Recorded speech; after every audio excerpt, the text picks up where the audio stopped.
So I'll take the blame, but all I'll ask is with the 5th-round pick they got back, if they draft an all-pro with it, I'll take the credit for that player as well.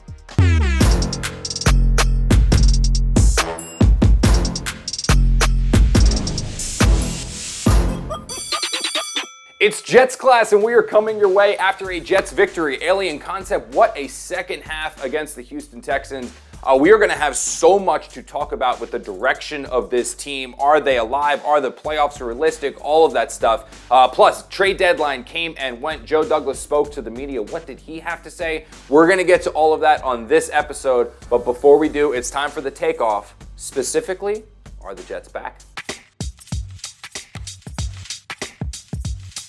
Right now, it really is just optimistic fan fiction. The Jets are still a 3-6 football team, and even after that impressive second half against the Texans, they're going to need to go 7-1 down the stretch if they want a realistic chance of making the postseason without help from others. And doing that against the competition they have to face. I know we thought it was going to be a cakewalk a couple weeks ago. Well, the Dolphins look like a completely different team with Tua Tagovailoa under center. The Rams look like a very different team now that Matt Stafford has his complement of weapons. They still have to play the Bills. And oh, by the way, these next two games against the Cardinals and the Colts, these two games are not a cakewalk, and these two games, in my opinion, will define the Jets season. If they can steal one against an upstart Cardinals team that is playing very, very good football as of late, and then another one against the Colts, who are a stingy team now with Joe Flacco under center, then the Jets will be back. Right now, they're not dead. That's certainly the case, but are they back?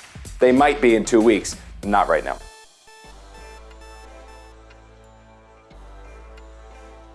Wide receiver Mike Williams had quite the career with the New York Jets. It was highlighted by a Taylor ham sandwich and lowlighted by that infamous dysfunction with the red line on a football field, which surprisingly does not represent the spilled blood of another failed season. But maybe it actually does. Today, we go back to the beginning, the high point, that sandwich where things started off so well before falling off of a cliff that maybe, honestly, we should have seen coming. We welcome NYJ Matt back to Jets class. He's been here before, but now it's time for a little interrogation. If you remember, it was NYJ Matt who helped recruit Mike Williams to the Jets with that infamous Taylor ham sandwich delivered to Florham Park on the day of the receiver's free agent visit. Matt, look, the addition of Mike Williams, I don't think there's any nice way to put it. It was a complete and total disaster. He made very little impact on the field. In fact, 2 games literally ended with an interception of Aaron Rodgers thrown directly in the space of Mike Williams. How much do you own your part in this? Look, I got credit for when he came here, so I guess I'll take the blame for how it went. 12 catches, 165 yards, no touchdowns, and you alluded to it, 2 games ending on a pick for a ball thrown his way. So I'll take the blame, but all I'll ask is with the 5th-round pick they got back, if they draft an all-pro with it, I'll take the credit for that player as well.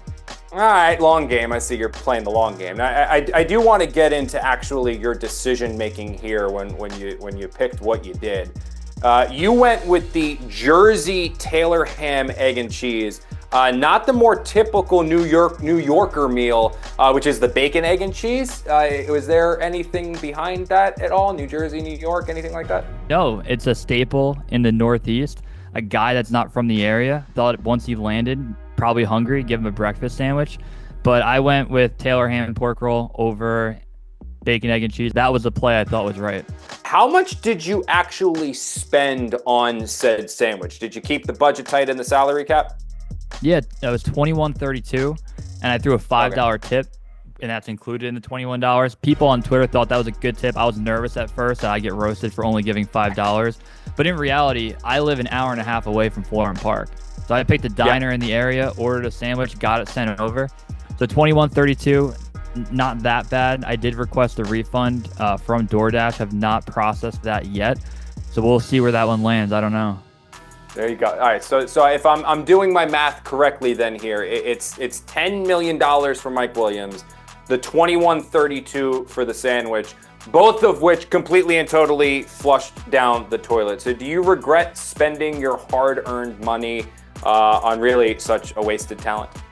Well, $10 million for Woody Johnson might be equivalent to $21 for me. So, look, I think it was worth it. I'm, happy that they went for him. They got him. They needed him. Didn't pan out like we said, but $21, I'm okay with it. And again, if we get that DoorDash refund, I'll feel pretty good, right? You get a 5th-round pick for free. Now, we saw this offseason, it might have been last actually because everything's blurred together. Sauce Gardner, LaSauce, the general manager, the recruiter, Le'Veon Bell way back when was supposed to recruit players to the Jets. You, Matt, you actually did follow through with this. You did get Mike Williams here for better or for worse. What are your thoughts on the future here? I mean, what would you like to involve yourself further? I mean, what are you thinking about here moving forward? No, it's a flash in the pan thing. Jadeveon Clowney came later that week or was going to come later that week. And everybody kept tweeting at me to do it again. Once in the moment thing. It was very fun. Jet fans ran with it. Whole story was cool. Other than that, though, honestly, I don't want to run it back. But I will say if Woody Johnson wants to give me a call, wants that fan experience, that opinion, I'll be there immediately. Just give me a call. And I'll go up to that owner's box. I'll be a shill for the team. I'll do propaganda. I don't care. I want to be close to the top so I can help the Jets win anything they can. But for now, I think my free agency run has come to an end. All right, Matt, look, hopefully we have all learned a very, very important lesson here. And next offseason, the Jets can make a little bit better free agent catch.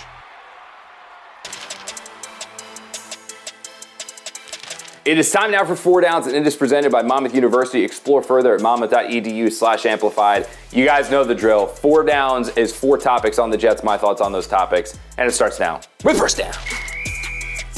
Well, the Jets have spent the last couple of weeks acquiring players and getting guys back in their building. On Tuesday at the NFL trade deadline, they decided to ship one out. Mike Williams, one of this team's marquee free agent signings, is gone. Joe Douglas dealt him to the Pittsburgh Steelers in exchange for a 5th-round pick. Williams and Aaron Rodgers never saw eye to eye. He always seemed like a fish out of water in this scheme. In fact, 2 games that the Jets lost, the one in London to the Vikings and then the game against Buffalo at MetLife Stadium, both of them ended with an Aaron Rodgers interception in the direction of Mike Williams.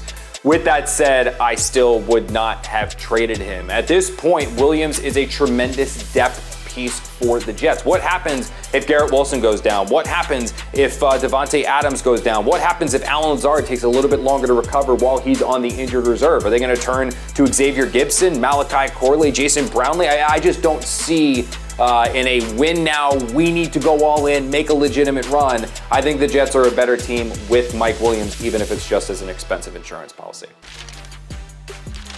I'm going to be honest, I'm worried about the Jets' offensive line again, which is becoming a yearly tradition. This time I didn't think that was going to be the case until the injury bug took to that group like an all-you-can-eat buffet. You've got John Simpson dealing with stuff, Vera Tucker's dealing with stuff, Morgan Moses talked about all the things he's been dealing with against the Texans. The Jets had to turn to 2 offensive tackles to man their 2 guard spots, and they did hold down the fort in that second half. But you do have to be slightly concerned moving forward about how much longer they can do it now that teams are going to get film on Mitchell as a guard and Fashanu as a guard until Simpson and Vera Tucker can return. And then even if they do return, how long are they going to be there before another nick or bruise comes up and takes them back out of the lineup?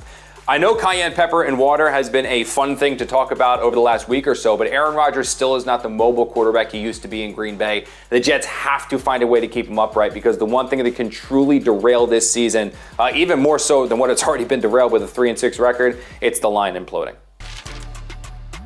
The hate for Jets corner Sauce Gardner is driving me absolutely mad. Now, he's not playing at the all-pro, all-world level that he did the first 2 years of his career, but he is still a very, very, very good football player who is one of the 5 or 10 best corners across the entire NFL in a year that he has quote-unquote regressed. I mean, the completion percentage he's allowing, according to Pro Football Focus, it's under 56%. That's very, very good. He's only allowed 1 touchdown in 9 games, which is on par for the first 2 years of his career. Very, very good. Yeah, the penalties, you don't love to see him, but he's among the more handsy corners in the entire league. If the refs are fixated on it, he's going to get flagged a couple times. You deal with that because of the other plays he makes. Yeah, you want him to be a bit more physical in terms of tackling, but again, how many corners are not going to lower their shoulder to just initiate the contact and be just bull force players like that? Not everyone is Peanut Tillman.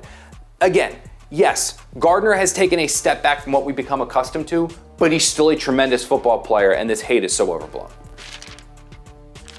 That Garrett Wilson one-handed touchdown grab was one of the best catches I have ever seen, and the best catch I have ever seen by a player not named Odell Beckham Jr. And it also highlighted exactly what we need to see from the Jets the remainder of this season. They need to take shots down the field to Garrett Wilson. If he is one-on-one, give him a chance to go up there and make the spectacular happen. 79 of Garrett Wilson's targets this year have been from 20 yards or less. Only 13 times have the Jets thrown to him 20-plus yards down the field so far this season. Despite that, Wilson has 5 catches for 137 yards and a touchdown when going deep to him. We've seen him at different points of his career make spectacular catches like that one in prime time. Give him the opportunity to more of that and more of that and more of that. Yes, we know he's dynamic with the ball in his hands, but he can also go up there and high point and get it just like we saw in prime time. And the Jets need to do a ton more of that going forward. Thank you guys so much for joining this episode of Jets Class. It was an absolute blast, as it always is. If you want to catch all previous episodes of the show, you can across SNY's digital platforms. That is Facebook, that is X, that is SNY.TV, and that is YouTube. If you're watching us on YouTube, make sure you give SNY's channel a subscribe, and also like right down here the Jets Class videos to help spread us to other Jet fans. If you want more of me and the Jets Pregame Live crew, you can find us on Jets Pregame Live. That's coming your way at 3 p.m. on SNY before the Jets take on the Cardinals. That's Jets Pregame Live, 3 p.m. SNY. We'll see you there. Maybe the Jets get their season completely back on track with a victory over Arizona.